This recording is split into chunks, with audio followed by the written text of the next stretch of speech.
คลิปนี้จะพาไปเรียนวิธีการคิดไล่ determinant หรือว่า determinant ของมาตริกขนาด3คูณ3ก็คือ3แถว3ฐานเราจะมีวิธีการคิดไล่แบบใดบ่ว่าจะเห็นอยู่ไสก็แล้วแต่ถ้าเป็นขนาด3คูณ3หรือว่า3แถว3ฐานเมื่อบอกว่าให้คิดไล่ determinant หรือว่า determinant เราปฏิบัติแบบนี้เลยมาเบิ่งกันตัวอย่างตัวอย่างนี้ถ้าว่ามาตริก A มีองค์ประกอบแม่น1 0 3 2 5 1 3 1 2แล้วดีแต่เป็นนางของ A นี้จะเท่ากับเท่าใดดังนี้วิธีการเฮาจะมีหลายวิธีเกดังนี้จะเลือกเอาวิธีใช้วิธีการซะก่อน D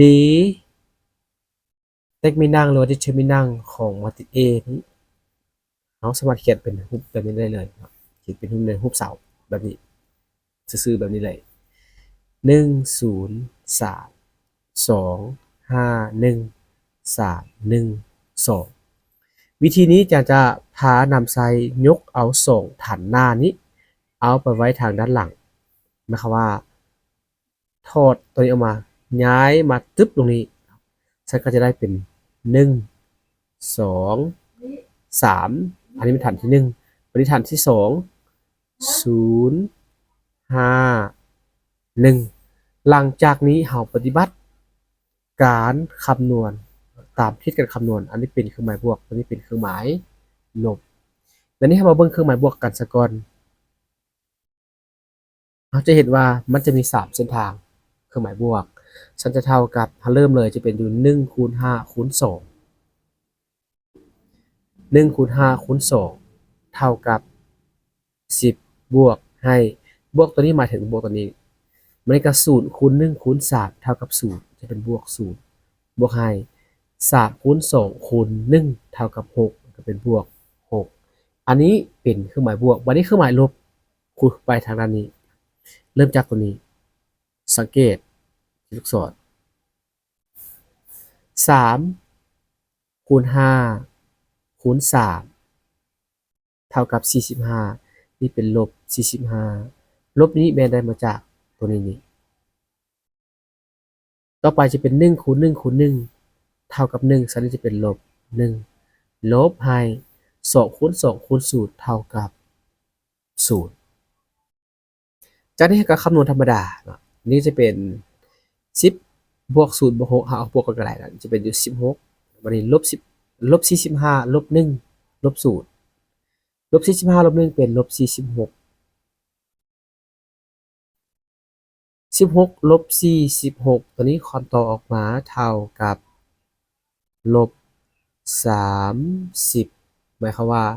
determinant หรือ determinant ของมาตริก A นี้แม่นเท่ากับ30อันนี้เป็นวิธีการยกส่งฐานหน้าเอาไปไว้ทางด้านหลังอันนี้เป็นวิธีที่1วันนี้เรามาเบิ่งอีกวิธีลักษณะคล้ายๆกันนี่เมื่อกี้จะเลือกเอาว่าเลือกเอาส่งฐานหน้าไว้ทางด้านหลังวันนี้จะเลือกเป็นวิธีแบบนี้คือเก่าแต่ว่าตั้งวิธีการเลือกส่งฐานหน้าจะเลือกเอาเป็น2แถวถึงไปไว้ทางด้านลุ่มเบิ่งกันอีกครั้งนึงอันนี้เป็นวิธี2ซะวิธี2ของแบบนี้ determinant ของมาตริก A เท่ากับอันนี้จะเขียนคืน1 0 3 2 5 1 3 1 2บัดนี้เราเลือกเอา2แถวถึงเอาลงมาไว้ทางด้านลุ่มแถวที่1ก็คือ103เขียนเลย103แถวที่2 2 5 1หลังจากนี้ก็นำไซส์ตัวนี้เหมือนเดิมคูณควรแบบนี้เงินเดิมอันนี้เป็นทิศบวกอันนี้เป็นทิศลบสันหาบวกก่อนเฮาสังเกตจะเขียนเส้นตัวนี้เลย1คูณ5คูณ2เท่ากับ10บวกให้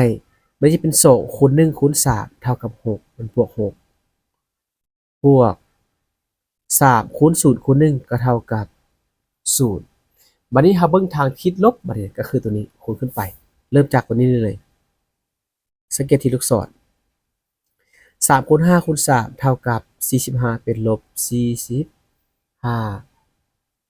1คูณ1คูณ1ก็เท่ากับ1นี่จะเป็นลบ1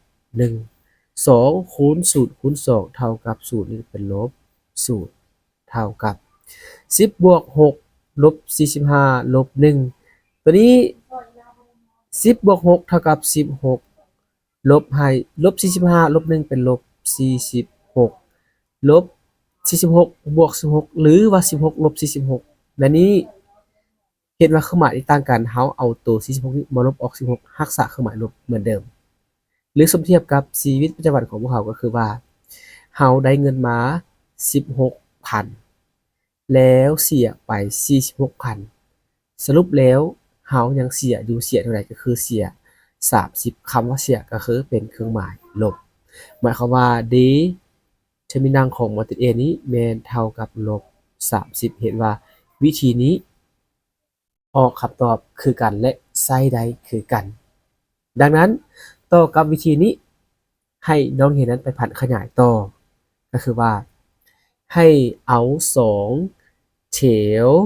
ลุ่มไปไว้ทางด้านถึงแล้วคิดไล่ตามที่ตัวนี้ก็ได้เช่นกันอันนั้นอีกวิธีหนึ่งและอันที่ต่อมาเฮาเลือกเอา2แถวทางด้านหลังเอามาไว้ทางด้านหน้าแล้วคิดไล่ตามทิศการคำนวณตัวนี้ก็ได้คำตอบเช่นกันแล้วตัวนี้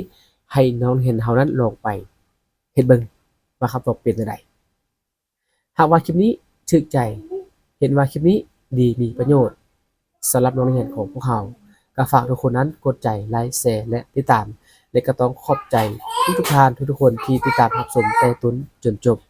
มื้อนี้ขอกล่าวคำว่าสบายดีแล้วพบกันใหม่อยู่ในคลิปหน้า